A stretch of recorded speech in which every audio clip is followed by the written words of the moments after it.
todos. Vamos dar início a mais uma reunião magna, né, do Hospital São Lucas, 34º ano, reunião de 1456. E hoje nós vamos contar com a presença do Dr. Marcos Cunha Campos, Marco Paulo Cunha Campos, que é cardiologista e ritmologista clínico pelo Hospital de Clínica, Faculdade de Medicina de Ribeirão Preto, é especialista da SPC, trabalha com a gente aí no Hospital São Lucas, e vai abordar um tema muito interessante, que é arritmia ventriculares no atleta. Marco, por favor, a tela é sua. Boa noite a todos. Muito obrigado. Só me dá um ok para ver se a tela está compartilhada, doutor Souza. Tá sim, está compartilhado. Certo. Eu gostaria de agradecer o convite, dizer que eu fico lisonjeado, na verdade, com esse convite, né, para essa reunião magna, sabendo que é um grupo coeso, né, de cardiologia. Eu fico muito feliz de participar aqui desse novo estado que eu estou agora, que me acolheu tão bem, e fico muito honrado com esse convite. Bom, então hoje nós vamos falar desse tema palpitante, né, arritmias ventriculares no atleta. Para isso, vou utilizar a atualização da diretriz de cardiologia da nossa sociedade, o Guideline Europeu de 2020 e o Task Force de 2015, o americano. Bom, a importância do tema, sem dúvida nenhuma, é essa daqui. Toda vez que falamos de arritmia ventricular, lembramos de morte súbita no atleta, né? Esse ano tivemos aqui o exemplo, né, do Eric.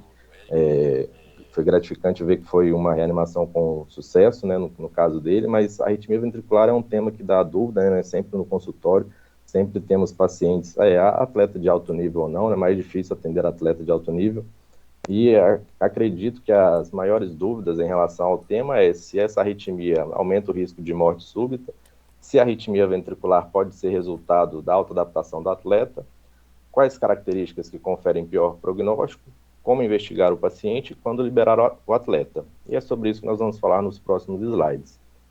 A epidemiologia é essa. Na literatura nós vemos que é mais ou menos dividido aí por volta dos 35 anos, abaixo de 35 anos, a maior patologia, né, responsável pelas arritmias e morte súbita é, nos Estados Unidos, a cardiomiopatia hipertrófica. Na Itália, muitos grupos acredito que seja a cardiopatia arritmogênica dos ventrículos, e no Brasil, provavelmente, miocardites, né? É difícil de ter epidemiologia no Brasil, né? Acima dos 35 anos, a doença coronária. Então, o gráfico é mais ou menos esse daqui, é bastante colorido, mas é isso. Jovens, né, temos que buscar canalopatias acima aí por volta dos 30 anos, as cardiomiopatias começam a aumentar, e acima dos 35 anos, a doença coronária. Bom, avaliação pré-participação do atleta. Como nós faremos? Prestar bastante atenção, né, na história de doença cardíaca, tanto do paciente quanto na família, né, antecedentes, né, de morte súbita na família, não devemos esquecer de perguntar.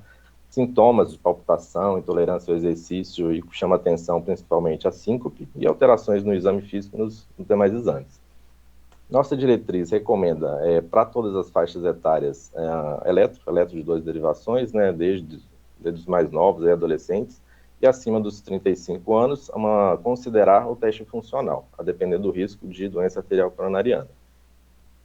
Lembrar que no atleta são várias alterações eletrocardiográficas que são consideradas fisiológicas, né, mas conhecida bradicardia sinusal, né, ritmos atriais, BAV de primeiro, BAV de segundo, MALPT 1.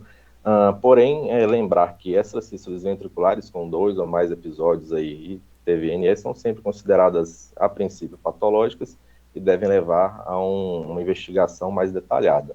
E como essa avaliação? Então, já falamos do eletro, o teste ergométrico, de preferência, né, 12 derivações, não limitado a 85% da frequência máxima. São poucos que têm feito teste cardiopulmonar, mas tem uma grande importância, né, principalmente em atletas de alto rendimento, né. Poucos têm feito, eu digo porque é difícil, né, de realizar, então mais comum na nossa prática o teste ergométrico, mas com certeza o teste cardiopulmonar cabe em todos esses pacientes. Um holter de 24 horas, nós vamos ver mais para frente, né, que não só a quantidade dessas sístoles no exame é importante para indicar doença cardíaca estrutural, mas também algumas morfologias, que podem indicar a possibilidade de uma cardiopatia, é acima de 20% é o clássico, né, que é uma possibilidade de cardiopatia induzida por arritmia. O ecocardiograma para esses pacientes, para avaliação estrutural, lembrar que ele é limitado para avaliação de hipertrofia apical, fibrose subepicárdica, médio mural, e aqui a ressonância cardíaca, como o Dr. Luiz pediu para eu falar, com certeza vai ter um papel importante na investigação dessa patologia. Bom, a avaliação de astrocistos ventriculares, a incidência dela na população geral, ela é variável, chega aí mais de 40% da população, mais de 60 por hora, não é tão incomum assim. Geralmente são benignas, mas podem marcar, como sabemos, né, cardiopatia subjacente e risco de morte súbita. Então eu trago aqui dois artigos que eu achei interessante, desse grupo italiano, o Dr. Domenico Corrado, que estuda bastante a arritmia ventricular em atleta, e ele tentou classificar as arritmias ventriculares como algumas características que lembram benignos e outras incomuns que vão fazer alguma marcação de potencial malignidade. Como seria isso? Arritmias com morfologia de bloqueio de ramo esquerdo, com eixo inferior, que diminui no exercício, que são monomórficas, que não aparecem com intervalo de acoplamento curto, não relacionadas a sintomas, história familiar, outras anormalidades no elétrico e outras anormalidades em exames de imagem, sugerem caráter benigno. Por outro lado, eixo intermediário, com bloqueio de ramo esquerdo ou direito, com QRS mais largo, que persistem ao longo do teste ergométrico, aumentam de incidência, né, ao longo do exame, são repetitivas, podem ser polimórficas, às vezes com intervalo de acoplamento curto, com sintomas e com outros achados de anormalidade, sugerem um potencial de malignidade. Então, vejamos aqui. Que astrocistos com QRS um pouco mais estreito, D2, D3, AVF positivo, aqui com morfologia de bloqueio de ramo direito, sugerindo aqui alguma origem fascicular, ou uma extracístole ventricular positiva em D2, D3, AVF, ou seja, com eixo inferior e com morfologia aqui de bloqueio de ramo esquerdo, vejam que negativa, de V1, V2, transição tardia, né, lá para V4, sugerindo benignidade associado à ausência de cardiopatia estrutural, quando ocorre no repouso, se melhora no exercício e que não tenha mais de 2 batimentos consecutivos. Por outro lado, podem sugerir um pior prognóstico, segundo esses trabalhos, extracístoles com eixo superior ou intermediário, vejam aqui uma extracístole com QRS mais largo, né, negativa no eixo inferior, ou seja, com eixo superior, né, com morfologia de bloqueio de ramo direito, aqui essa outra com morfologia de bloqueio de ramo esquerdo, bastante larga, com eixo intermediário, associadas a polimorfismo, piora no exercício, ou que tem uma densidade muito alta no Holter. Lembrar aqui que no Holter, né, a cardiopatia ritmogênica é um dos critérios aqui para o alto nível, né, dessas ectopias, e o intervalo de acoplamento curto também vai sugerir um pior prognóstico. O que é esse intervalo de acoplamento aqui? É a distância aqui de onde ocorre a extracístole da onda T. Veja aqui que uma extracístole com intervalo de acoplamento normal e aqui com um intervalo de acoplamento ultra curto num paciente masculino de 42 anos que sofreu uma FV idiopática. Então isso daqui acarreta maior instabilidade elétrica, pior prognóstico. Então o algoritmo fica assim: extracístoles ventriculares em atletas que não tenham história de cardiopatia, exame físico normal, elétrico que não lembra nenhuma canalopatia, um Holter de 24 horas, com uma quantidade absoluta de ectopias normais, né? E tem um teste de esforço também normal, que não piora no exercício, né? Com ecocardiograma normal, com essa morfologia comum, não suscita aqui maiores investigações e não tem restrição ao esporte. Por outro lado, se tem essa característica em comum, devemos encaminhar ele sugere, né, esse autor, a ressonância cardíaca, tentando achar aí focos de fibrose, alguma outra cardiopatia, seja por trás dessas arritmias que possam sugerir o aumento do risco de morte súbita nesses atletas, certo? Outros achados, se tenham algum achado anormal, aí a sugestão realmente é partir para a ressonância cardíaca, mesmo que se estiver sugerindo alguma cardiomiopatia. Então, ela tem um papel fundamental nessa investigação. Então, vejamos aqui um exemplo. um eletro de 2 derivações, essas sístoles aqui bigeminadas, vejam que em V1 tem padrão de morfologia de bloqueio de ramo direito, diferentes, né, diferentes morfologias, vejam em D2 que elas têm diferentes eixos, né, mostrando que pode ser um foco ectópico, né, mais de um foco ectópico, na verdade. Aqui eu não posso errar o nome dessa janela, senão vai ter briga aqui em casa, uma janela parasternal eixo longo, né, sinal da seta, um folheto mitral, eixo posterior um pouco, folheto posterior um pouquinho mais espessado, né, prolapsado, e foi para a ressonância, aqui no apical 4 câmaras, me corrija se estiver errado, Luiz, mostrando 2 focos aqui, com realce no folheto posterior da mitral, e aqui no póstemo inferior do músculo papilar, mostrando aí o componente provável, né, foco arrítmico estando aí. A investigação com a ressonância, ela pode mostrar essas fibroses miocárdicas, que nos trabalhos eles falam que esse padrão linear, uma distribuição subepicárdica, mesocárdica, aumenta o risco de arritmias ventriculares e de morte súbita cardíaca. Então, aqui no exemplo, extracístoles ventriculares, vejam, isoladas, pareadas, como aqui em V1, morfologia de bloqueio de ramo direito, né, QRS bastante largo, com eixo superior negativos em D2, D3, AVF. O paciente fez uma taquicardia ventricular monomórfica no teste ergométrico. Na ressonância foi visto esse padrão aqui linear de realce na parede anterolateral, e aqui no eixo curto também parede anterolateral, né, em póstemo inferior. Então essa ressonância, assim, a gente, claro que não é custo efetivo para todos os pacientes. Então, esses trabalhos eles tentam mostrar como alguns tipos de arritmia devem levar a nossa investigação para a ressonância para tentar demonstrar esse risco de arritmia e poder aconselhar melhor, né, esse atleta.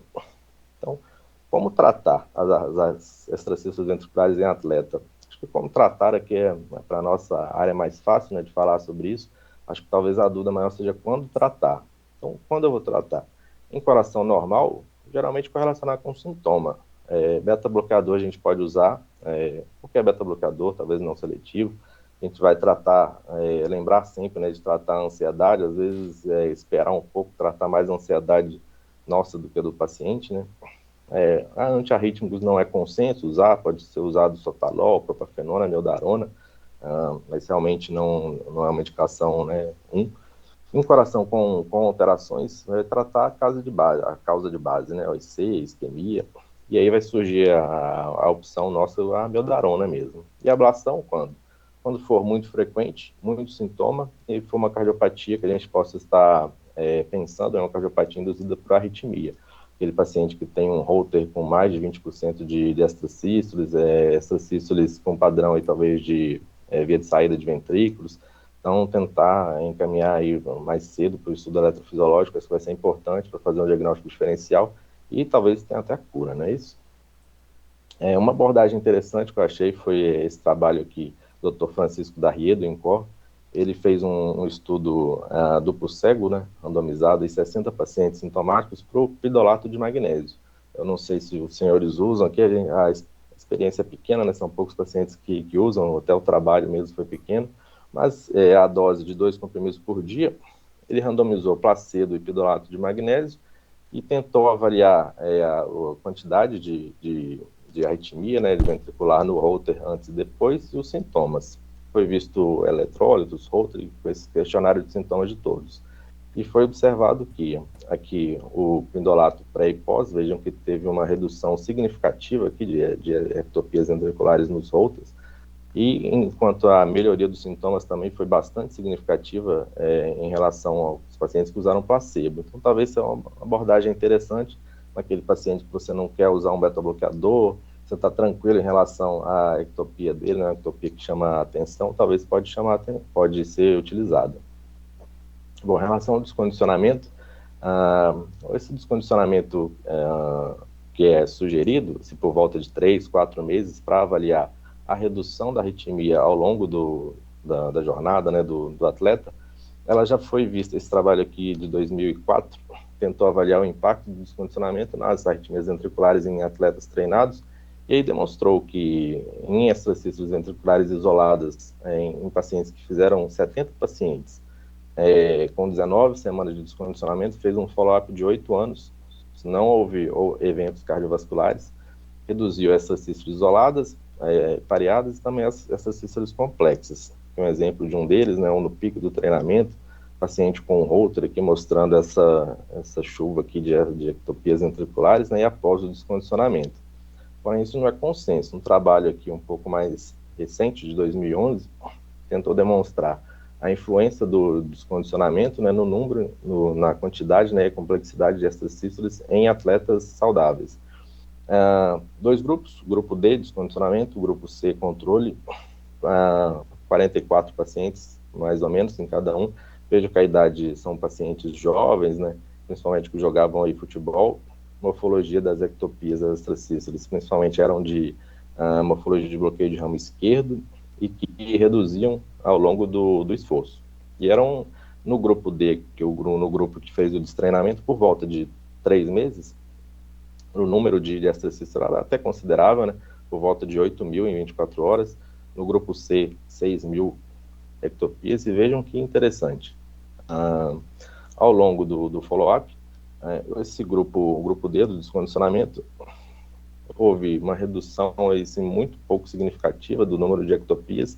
No grupo controle, houve um pequeno aumento, só que esse gráfico aqui chama um pouco mais de atenção. Aqui é o grupo que houve aumento, redução e sem modificação na quantidade de ectopias. Então vejo que a barra mais escura do grupo D, que houve o descondicionamento, inclusive teve atletas aí por volta de 10% que aumentaram a quantidade de ectopias. No grupo que reduziu a quantidade de ectopias, a redução alguns atletas foi maior no grupo que no grupo controle, ou seja, que continuou fazendo atividade física. E que foi inalterada, foi uma grande parcela desse estudo. Então, o descondicionamento ele tem que ser visto com bastante calma, aí, né, um pouco de cautela, porque principalmente se for atleta muito bem condicionado, né, que depende daquela atividade ali para fazer seu sustento, talvez se for um paciente somente com arritmias ventriculares, que você não tenha nenhuma outra cardiopatia subjacente, com imagem normal, não sei se a arritmia faz parte desse contexto do chamado coração de atleta. Pode ser que esse descondicionamento não vai fazer diferença, você não vai conseguir desqualificar o atleta com base nela, somente nela. Bom, em relação a extracístole ventricular, a liberação para o esporte, aqui o guideline americano, então como que ficaria? Extracístoles ventriculares menos que 2 consecutivas no repouso e durante o teste ergométrico, com ausência de história familiar para morte súbita, com ausência de extracístoles polimórficas ou pareadas frequentes com RR muito curto, aí estariam elegíveis para qualquer esporte competitivo. Extracístoles que aumentam muito a frequência no esforço, fazer então a avaliação adicional da imagem antes da liberação para esporte de alta intensidade. Paciente com sintomas ao esforço, aí deve ser limitado a esportes abaixo do nível que as extracístoles aumentam ou sintomas aparecem. Extracístoles com doença cardíaca estrutural, esses pacientes, a orientação é limitar a esporte competitivo de baixa intensidade, que ele chama de classe 1A. O que seria classe 1A? Seriam atividades físicas com componente baixo, né, dinâmico e resistivo, aquele boliche, golfe, yoga, enfim, nada muito intenso. Em relação à taquicardia ventricular não sustentada e à taquicardia ventricular, a TV normalmente acontece no contexto de miocardiopatia ou a condição cardíaca. A miocardiopatia hipertrófica, cardiopatia ritmogênica de ventrículos, QT longo, QT curto, TV, catecolaminética, porém lembrar que 10% tem coração estruturalmente normal, que é chamada TV idiopática. Então, esses pacientes sintomáticos ou nos assintomáticos, né, que desenvolvam arritmias ventriculares complexas, como TV, sustentado ou não, merecem uma investigação adicional até o retorno da prática esportiva, né? Tem que ter bastante cautela com esses pacientes, e é muito difícil, somente uma consulta, né, um eletro, um eco e um teste ecométrico, você decidir se vai ou não liberar esses pacientes para a atividade competitiva. Então, ele orienta a avaliar com cuidado aí qual que você vai selecionar para fazer um eco, uma ressonância, às vezes um teste cardiopulmonar, ou estudo eletrofisiológico, um Holter. Então, isso aí tem que ser pensado. Bom, em relação a pacientes que têm um taquicardia ventricular não sustentada em coração normal, devido ao repouso, que melhoram no esforço, não tenham cardiopatia estrutural subjacente ou uma desordem genética que estejam desconfiando pelo eletro, não tem história familiar de morte súbita e ausência de múltiplas TVNS com RR curto, né, que a gente vai pensar em intervalo de acoplamento curto, aí pode ser liberado para esporte, mas lembre que fazer um segmento, né, a cada 6 meses. Em TVNS em pacientes sintomáticos com palpitação que não tenham resposta ao distrain, nós vimos aqui nos 2 trabalhos, né, alguns pacientes respondem, pode ser tentado drogas orais para controle, principalmente bloqueador de canal de cálcio, né, beta-bloqueador. E lembrar de pacientes com taquicardia ventricular não sustentada padrão de via de saída de VD, lembrar de encaminhar para o estudo eletrofisiológico, né, devem ser encaminhados aqui para ablação, pode ser curativo, o paciente pode fazer o controle e aí liberado para atividade física. Agora, com doença estrutural, ele fica proibido para esporte de moderada ou alta intensidade, mesmo com resposta terapêutica. Às vezes isso aí vai ser mudado, né? Mas, a princípio, devem ser realmente proibidos de esportes. Taquicardia ventricular sustentada em pacientes com coração normal, monomórfica, assintomáticos com ausência de cardiopatia estrutural que suprimem no esforço, pode ser liberado para esporte competitivo, também fazendo o segmento a cada 6 meses. Pacientes que você vai encaminhar para ablação com catéter, né, com coração normal, você pode liberar para esportes competitivos em 3 meses, se não houver indução de nova TV no esforço. E pacientes com coração normal, TV suprimida com medicamentos, eles podem retornar após 3 meses sem indução de TV no exercício e se não houver recorrência de sintomas após esses últimos episódios. Taquicardia ventricular com doença estrutural realmente é proibido esporte de moderada ou alta intensidade, mesmo com resposta terapêutica. Bom, lembrando ainda das doenças elétricas primárias, a TV polimórfica catecholaminética, QT longo, QT curto, FV idiopática, enfim, polarização precoce, brugada, essas doenças são muito raras, né? Elas têm diretrizes específicas, devem ser manejadas por profissionais que tenham realmente experiência na área, então, não são nem todos os arritmologistas que pegam sempre esses pacientes, né? Talvez consultas aí conjunta com geneticista que tenha expertise nessas doenças. Mas o que ela orienta é que atletas sintomáticos com suspeita ou diagnóstico de canulopatia sejam afastados de todos os esportes competitivos até que essa avaliação dele, né, de sua família, possa ser completa, né, sejam informados dos riscos e da implementação de um programa que ele esteja assintomático por 3 meses. Lembrando que a nossa diretriz, ela recomenda algumas medidas de proteção para esses pacientes com canulopatia, se forem orientados a continuar, né, o esporte, a atividade física, que é evitar substâncias que prolonguem o intervalo QT, evitar substâncias que exacerbem a síndrome de Brugada, hidratar, repor eletrólitos, evitar desidratação, a hipertermia, sempre evitar hipertermia, né, ou por febre ou por calor excessivo, principalmente em QT longo e Brugada, né, e essa orientação aqui, né, de um DEA, como parte do equipamento do atleta, nós vimos que esse ano realmente ele faz a diferença, né, salva a vida do atleta em campo, e estabelecimento de um plano de ação de emergência.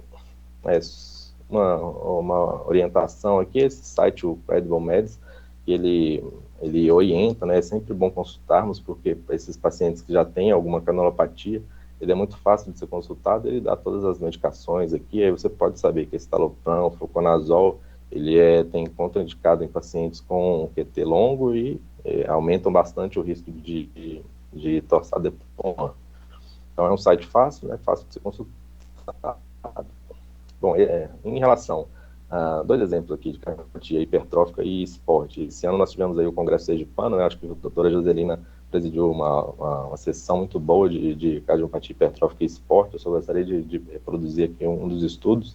Realmente eu não lembro o apresentador no momento, mas esse artigo aqui é um estudo italiano, que ele fez um follow-up de 7 anos de pacientes com miocardiopatia hipertrófica, tiveram um diagnóstico firmado, foram aproximadamente 90 pacientes, 88 pacientes aqui, pequeno, né, o estudo, 61 foram destreinados e 27 foram orientados desse aumento do risco de manter a atividade esportiva, mas quiseram continuar.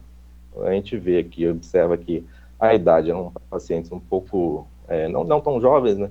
Idade média de 31 anos, 28 nos destreinados, 32 nos continuaram o treinamento, assintomáticos, em sua grande maioria, 75%, 80%, que tinha uma hipertrofia máxima de parede por volta de 17 milímetros, e que o ESC, né, o score de risco da Sociedade Europeia, era por volta de 2,2, então abaixo de 4% eram pacientes de baixo risco. E o que observamos foi isso, que não houve diferença aí nesse follow-up, foi por volta de 40 meses, somente 2 eventos de morte súbita cardíaca, que foi no grupo desse treino, era um paciente de 52 anos, enquanto andava no shopping teve uma morte súbita, foi ressuscitado com sucesso com desfibrilador externo automático, e outro paciente de 14 anos que infelizmente faleceu, um lutador de boxe. Mas assim, não foram durante a atividade física e foram apenas 2 eventos ao longo desses meses, né, quase 4 anos de acompanhamento. Só 2 pacientes implantaram CDI, esses pacientes não tiveram arritmia ventricular complexa que necessitasse de choque. Então, atualmente, o que a gente observa, Dresner aqui desse ano, então, 2021, nós devemos considerar, então, a redução da restrição da participação em esporte em pacientes um pouco mais, a idade um pouco maior, né, 30 anos, femininos, assintomáticos, que façam aí uma atividade esportiva não tão intensa, aqueles pacientes que têm uma parede, uma espessura média abaixo de 16, que não tenham obstrução da via de saída, que não tenham atividade, arritmia induzida no esforço, e que não tenham fibrose na ressonância. Então, talvez esses são os pacientes que a gente pode considerar liberar para uma atividade física. Por outro lado, aqueles que estão em maior risco são aqueles adultos jovens, né, abaixo de 25 anos, homens que façam atividade esportiva de alto rendimento mesmo, basquete, vôlei, né, futebol, que tem uma espessura de parede acima de 20 milímetros, que tenham qualquer fibrose, né, na ressonância, que sejam sintomáticos. Os trabalhos atualmente mostram que é acima, né, de 15%, né, de fibrose, aquele trabalho tradicional aumenta bastante o risco de morte súbita. Mas, de qualquer forma, o que eu trouxe esse gráfico foi para mostrar que, ao longo desses anos, né, está sendo bastante discutido considerar atividade esportiva para pacientes com cardiopatia hipertrófica. Antigamente havia aquela restrição, mas talvez essa nossa conduta tão restritiva assim, não seja mais adequada, porque não mostrou diferença em desfecho clínico.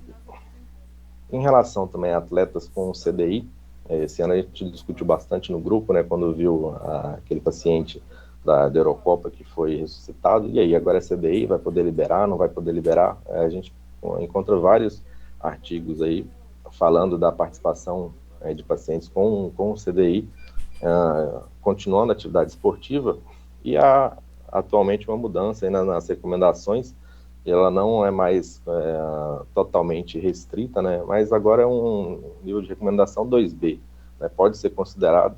Houve até o edital do mês desse mesmo autor, né, será que estamos brincando com a morte? Mas a principal crítica, né, dos autores, né, que não consideram a atividade esportiva em pacientes com CDI, é que realmente, né, há algumas doenças que aumentam a propensão para arritmia ventricular no esforço por conta da atividade catecolinérgica, aumenta o risco aí de choques inapropriados, aumenta o risco de falha dos eletrodos, falha do desfibrilador, aumenta aqui interferência, o próprio exercício físico pode progredir a doença no miocárdica, e fora o trauma secundário ou no aparelho ou na própria perda de consciência, se o paciente tiver um choque e não for a tempo, né, socorrido pelo dispositivo. Só que vejam esse trabalho que é interessante, é um registro, na verdade, com pacientes europeus e alguns do centro-americano, de mais de 300 pacientes aqui, quase 390 pacientes com CDI que continuaram ou atividade competitiva ou atividade recreacional, certo? de todas as idades. A principal patologia nos pacientes que continuaram um esporte competitivo foi síndrome de QT longo e miocardiopatia hipertrófica.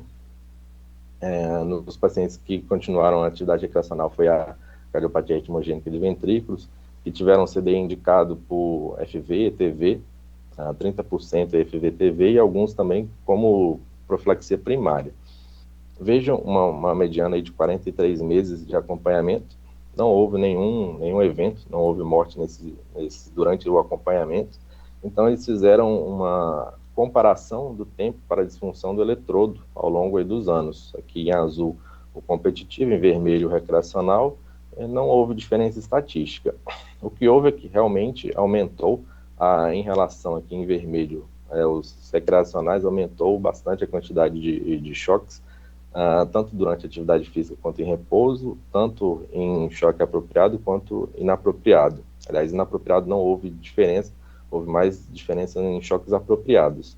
Então, o que mostra que, dependendo do tipo de esforço que o paciente for fazer, do tipo de atividade física, se for bem orientado, hoje cada vez mais podemos fazer um processo de decisão compartilhada, né, fazer um tratamento individualizado, uma decisão conjunta ali com o paciente, mostrar alguns dados, talvez não seja a melhor opção restringir a todos os atletas que têm o CDI qualquer atividade física, lembrando que acho que a gente tem mais medo, né, do sedentarismo do que da atividade física em si, e realmente ao longo desse tempo não tem demonstrado pior desfecho clínico em pacientes que continuam a atividade, mesmo que seja às vezes recreacional, né, em relação àqueles pacientes que ficam realmente sedentários. Então, para finalizar, eu gostaria de deixar essa mensagem final, que devemos sim estimular a prática de atividade física para todos os pacientes. Apesar de raridade de eventos fatais, a detecção precoce de cardiopatia estrutural pode evitar, né, grande parte dos eventos, e sempre quando avaliamos esses pacientes portadores de arritmia ventricular, o objetivo é descartar cardiopatia estrutural elétrica de maior risco. É isso, eu estou disponível para o debate aqui. Os colegas, gostaria muito de saber a opinião de todos também em relação a isso.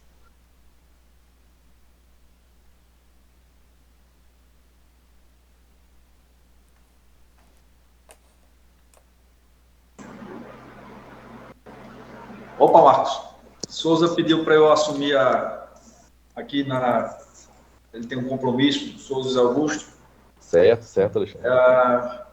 Marcos Almeida levantou a mão aqui, mas primeiramente gostaria de parabenizá-lo pela revisão, excelente revisão. Obrigado.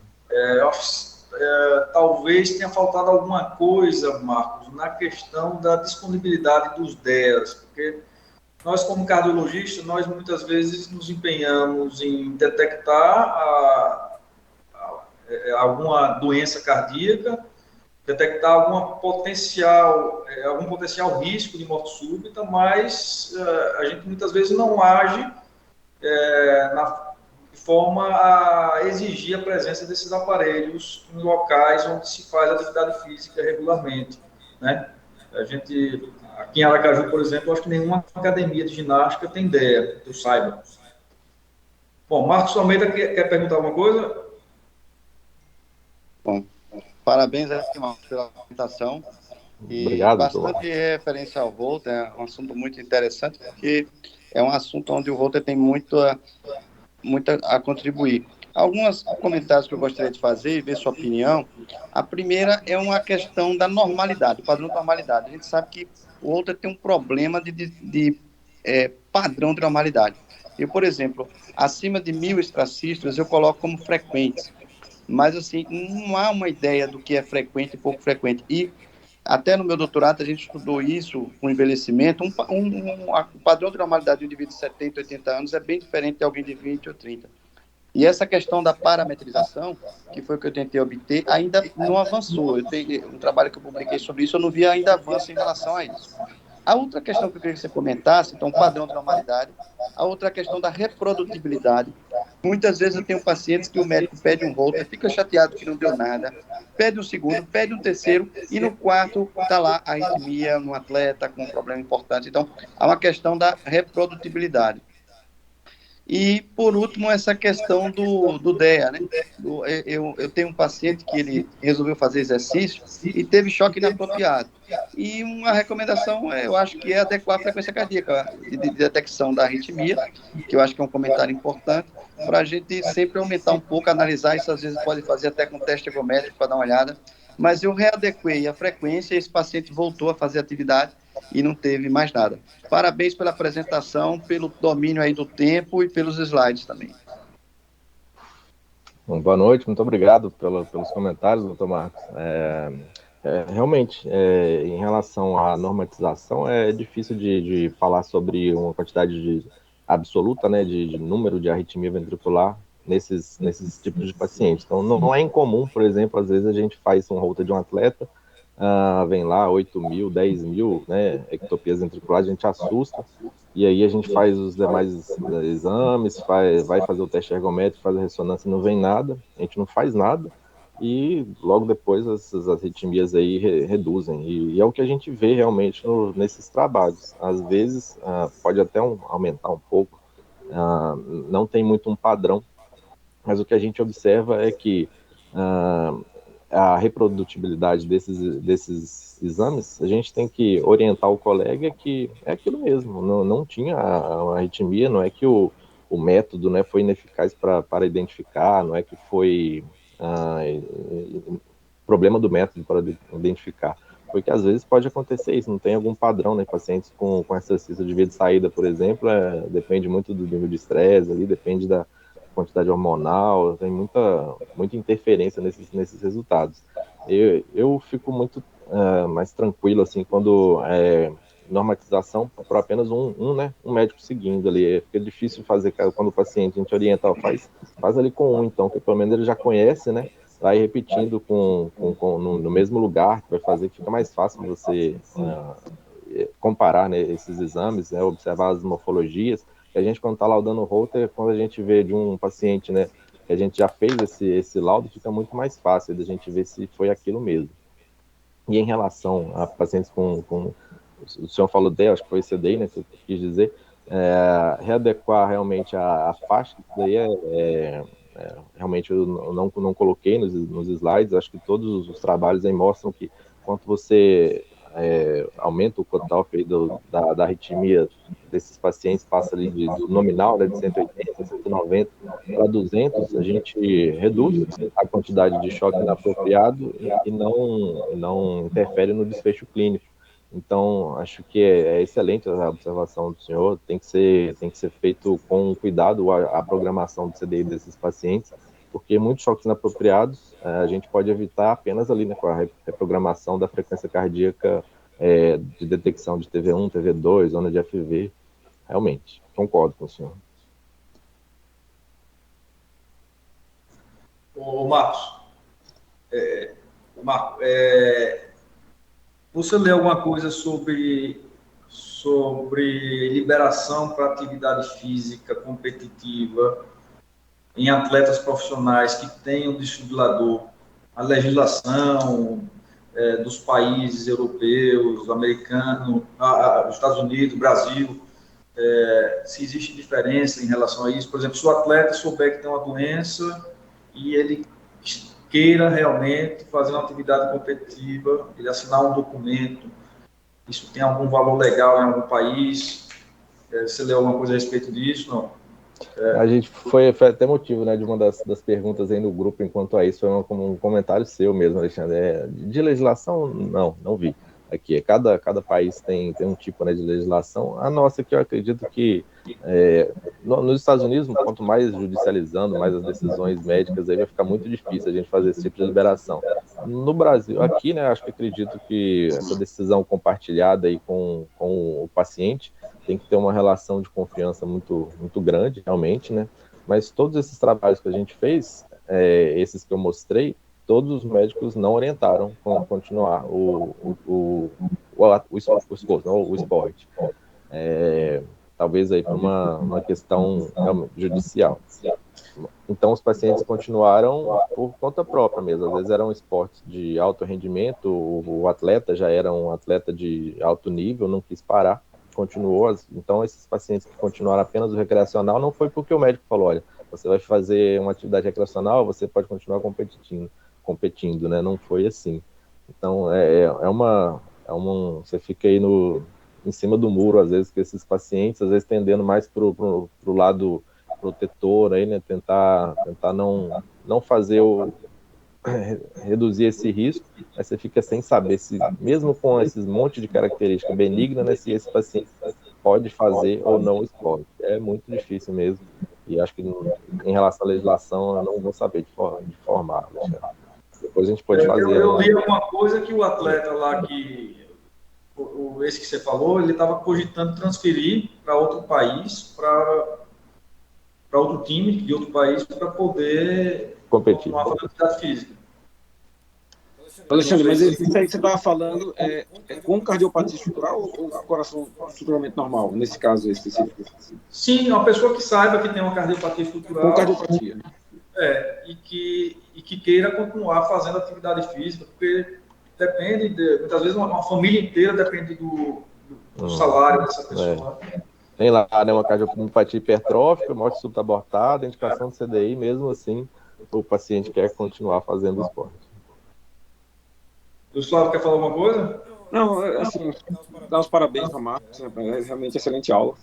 Até eu vou ter que assistir o outro, porque realmente teve algumas partes meio complexas aí que ele se aprofundou bem, eu achei muito legal aí. Mas, assim, o que assim, dá para entender nessa sua aula é que, basicamente, a gente separa, né, entre ter ou não ter cardiopatia estrutural.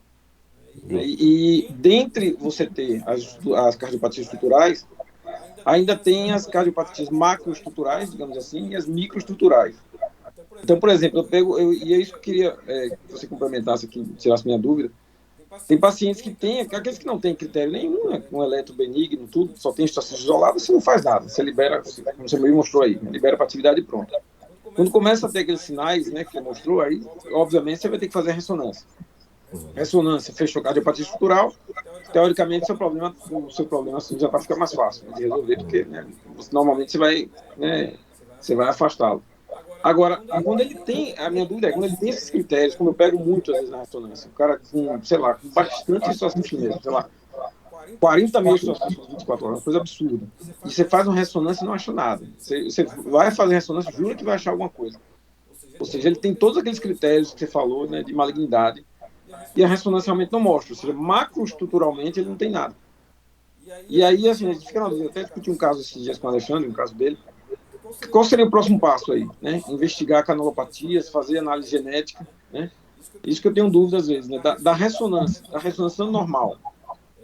Você, obviamente, quando ele tem muito critério, você não vai considerar normal, porque ainda tem as microestruturais. Qual seria esse próximo passo? Que é isso que não ficou assim meio... Eu acho que é mais difícil, né? Mais bem específico da área, mas qual seria, assim, na sua prática, o próximo passo com a ressonância normal? Muito obrigado aí, Luiz. Espero que eu não tenha feito nenhum comentário aí incorreto aí de ressonância. Mas essa sua pergunta é realmente a cereja do bolo aí, né? Foi a mesma pergunta que o médico do Flamengo aí me fez quando estava apresentando essa aula aí no Congresso de Arritmia e Esporte.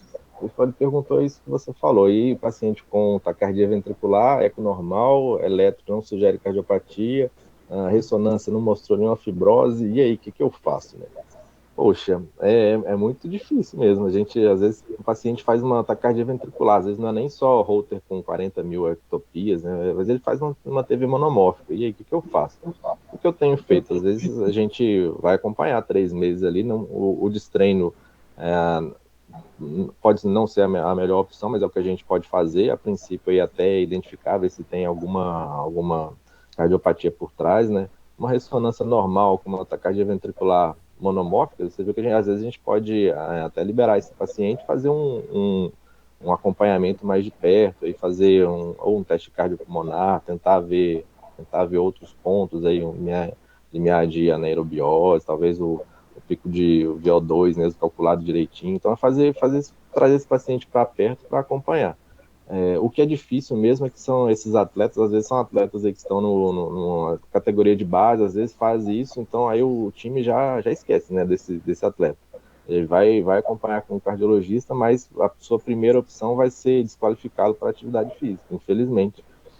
porque eu acho que essa resposta, eu não sei qual que é a opinião de Alexandre, mas é muito difícil aí você falar, bater o martelo, falar, não, esse paciente está liberado, tem uma TV monomórfica no esforço, às vezes mesmo no repouso, né? Às vezes faz uma TV aí no holter, uma ectopia ventricular muito frequente no holter, e você vai bater no peito e falar, tá liberado, com ressonância normal, com eco normal, não tem essa resposta. A gente vai vendo ao longo do tempo. Fazer análise genética não é custo efetivo, né, para todo mundo, acho que vai depender muito da característica individual, característica da família, se tem algumas características de morte súbita, enfim, de síncope, né, tudo isso que a gente já falou, mas vai ser uma pergunta difícil de responder. Eu acho que, na minha opinião, é tentar deixar a atividade física o mais segura possível para ele, né, fazer num ambiente mais controlado possível. Vou deixar esse camarada ir correr numa rua, sem controle nenhum, não. Faça uma atividade numa academia de ginástica, num lugar que tem alguém que tem um DEA, que possa utilizar numa eventualidade. Então, você diminui bastante o risco e acompanhar esse paciente com exames seriados, né? Às vezes o paciente não tem uma alteração no primeiro momento, com o passar do tempo ele pode aparecer alguma alteração, numa ressonância ou num eco. Então, basicamente, eu tenderia a tornar essa atividade o mais segura possível. Como você falou muito bem, Marcos, a gente tem que ter cuidado para a gente não proibir a pessoa de fazer atividade física que tem todos os comemorativos benéficos, né? Sim. Então, até do ponto de vista psicológico, uma pessoa que faz atividade física competitiva, se você inabilita ela fazer atividade física, você tem um prejuízo psicológico muito grande, psicossocial muito grande, né? Então, talvez em boa parte desses pacientes a gente deva tornar o ambiente de atividade física o mais seguro possível, sabendo que em alguns casos pode realmente evoluir de uma forma que você não está previsto, né? Mas concordo, acho que a lição é essa mesmo. Eu acho que cada vez mais a gente viu que não participar de atividade esportiva nenhuma, né, o sedentarismo aí vai piorar o desfecho desses pacientes do que daqueles que continuaram fazendo ali talvez uma atividade recreacional, acompanhamento mais de perto. Às vezes aparece alguma coisa ao longo dos exames, mas de forma nenhuma afastar completamente, né, com uma opinião só de um cardiologista em uma consulta com o exame. Eu acho que não é o mais adequado mesmo, tem toda a razão, acho que o Luiz também já falou bem sobre isso. É interessante, porque assim, a gente fica meio perdido, né? Porque o paciente sai do exame querendo falar com a gente, pedindo para falar com a gente. E quando a gente fala que o coração está estruturalmente normal, aí eles perguntam, pô, Duda, e essa arritmia vem da onde? Então, eu procuro seu médico. Mas realmente um caso que eu realmente fico sem resposta, porque realmente são casos muito difíceis. Quando é poucas estatísticas, a gente mesmo às vezes já vê que não é nada, a gente até tranquiliza, não são poucas, né? Conversa com o seu médico, mas ele provavelmente não vai lhe tirar da atividade esportiva. Agora, realmente, quando aqueles casos que você vê, realmente você fica com a pulga atrás da orelha, realmente é complicado. Mas é basicamente o que você falou, individualizar, né? Individualizar caso a caso. Não tem receita de bolo para esses casos, né? Não, infelizmente não. Acho que o melhor é isso, eu não sei, né? Essa é a melhor resposta. E falar para o paciente. Cara. Beleza. Enfim, mais alguma pergunta? Marcos Almeida quer fazer alguma outra pergunta? Está com a mão levantada ainda? Não, aqui eu esqueci de tirar. Obrigado, vou tirar. Então é isso, né? Agradecer a Marcos. Excelente aula, parabéns. Muito boa revisão. Obrigado a todos aí pela participação. Muito obrigado também, Alexandre. Um abraço, boa noite. Parabéns, um abraço. Boa noite. Bom final de férias. Obrigado.